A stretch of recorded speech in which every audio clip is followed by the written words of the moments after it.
কোরআনুল করিম এমন এক কিতাব, আল্লাহ রাব্বুল আলামিন বলছেন তিবয়ানান লিকুল্লি শাই। এই কোরআনের ভিতরে সব কিছুর বর্ণনা আছে। একটা মানুষ ব্যক্তিগত জীবনটাকে কিভাবে সাজাবে, পারিবারিক জীবনটাকে কিভাবে সাজাবে, সমাজ জীবনটাকে কিভাবে সাজাবে, রাষ্ট্রীয় জীবনটাকে কিভাবে সাজাবে, আন্তর্জাতিকভাবে একটি জাতি কিভাবে নিজের অবস্থানটাকে তৈরি করবে, আন্তর্জাতিকভাবে একটি জাতি পরাশক্তিকে এড়িয়ে বিভ্রান্তি প্রদর্শন করে নিজের অবস্থানকে কিভাবে টিকিয়ে রাখবে, অর্থনৈতিকভাবে একটি জাতি কিভাবে স্বাবলম্বী হবে, একজন মানুষের ভাগ্য কিভাবে পরিবর্তন করবে, একজন মানুষের জীবনটাকে কিভাবে পরিবর্তন করবে, সবকিছুর বর্ণনা যে কিতাবের মধ্যে রয়েছে সেই কিতাবের নাম হলো কোরআনুল কারীম। এই যে বর্তমান সময়ে মুসলমানদের দুরবস্থা, আপনি যখন মিডিয়া খুলবেন, পত্র পত্রিকা খুলবেন, আপনি দেখবেন মুসলমানদের কান্না, মুসলমানদের রক্ত, মুসলমানদের নির্যাতনের চিত্র, মুসলমানদের আহাজারির চিত্র, মুসলমানদের না খেয়ে মরার চিত্র। কথা বলেন ঠিক কিনা? এই অবস্থা থেকে মুসলমান কিভাবে মুক্তি লাভ করবে, এর বর্ণনাও, এর সমাধানও, একটা পরামর্শ কোরআনুল কারীম আল্লাহ পাক দিয়েছেন আমাদেরকে। পড়েন সুবহানাল্লাহ।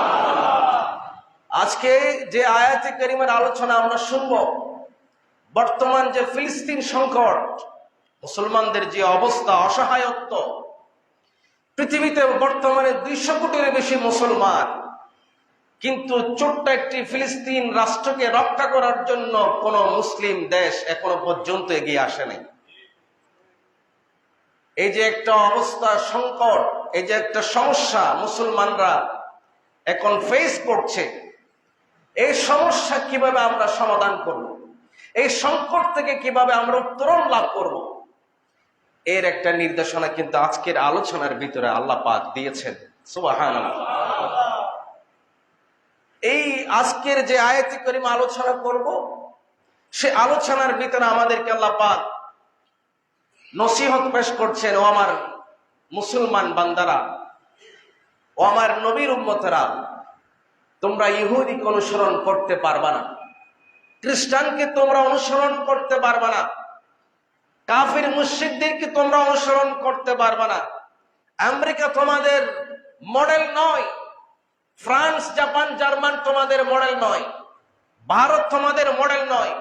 তোমাদের মডেল হবে কোরআনুল কারীম আর আমার রাসূলের হাদিসে মোবারকা, আমার রাসূলের উত্তম আদর্শ। পড়েন সুবহানাল্লাহ।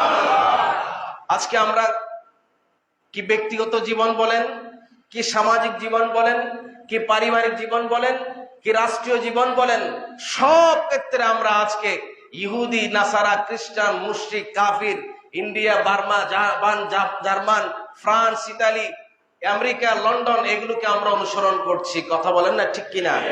আমাদের অনুসরণের মূল জায়গা যেটা কোরআনুল কারীম, আমাদের অনুসরণের মূল জায়গা যেটা আমার রাসূলের উসওয়ায়ে হাসানা, উত্তম আদর্শ, সেই উত্তম আদর্শ আমরা ছেড়ে দিয়েছি বলেই আজকে আমাদের কপালে দুঃখ দুর্দশা নেমে এসেছে। এ কথা কি আপনারা মানেন? আসুন, এই অবস্থা থেকে আমাদেরকে কি করতে হবে? এই অবস্থায় যদি আমরা আমাদের ভাগ্যকে পরিবর্তন করতে চাই, মুসলিম উম্মাহ যদি তাদের ভাগ্যকে পরিবর্তন করতে চায়, মুসলিম উম্মাহ তাদের হারানো ঐতিহ্য, সম্মান, মর্যাদা, স্ট্যাটাসকে যদি আবার ফিরিয়ে আনতে চায়, তাহলে এই কোরআন গবেষণা করার কোনো বিকল্প নেই। রাসূলুল্লাহ সাল্লাল্লাহু আলাইহি সাল্লামের হাদিসের গবেষণা করা ছাড়া কোনো বিকল্প।